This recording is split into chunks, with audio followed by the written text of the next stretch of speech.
It's a common claim that the Supremacy Clause of the Constitution means that federal law is always supreme over conflicting state laws. But this view flips the original legal meaning of the clause on its head. Let's start with the text of the Supremacy Clause itself. This Constitution and the laws of the United States which shall be made in pursuance thereof, and all treaties made or which shall be made under the authority of the United States shall be the supreme law of the land, and the judges in every state shall be bound thereby, anything in the Constitution or laws of any state to the contrary notwithstanding. Note the key words, in pursuance thereof.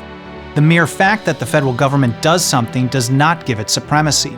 It must find roots in the enumerated powers delegated in the Constitution, and at the same time, it must not violate the Bill of Rights.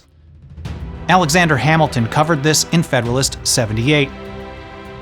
He wrote, "There is no position on which depends clearer principles than that every act of a delegated authority, contrary to the tenor of the commission under which it is exercised, is void.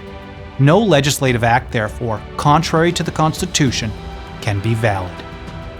What does this mean in practice when federal and state laws conflict? Well, in general, if the federal law is in pursuance of the powers delegated in the Constitution, federal law is supreme. And in general, when it's not, state law wins.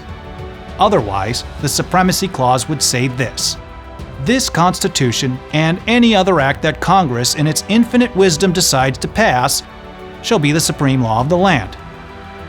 But it doesn't. Federal laws not made in pursuance of the Constitution are not supreme. They're void and should be treated that way too.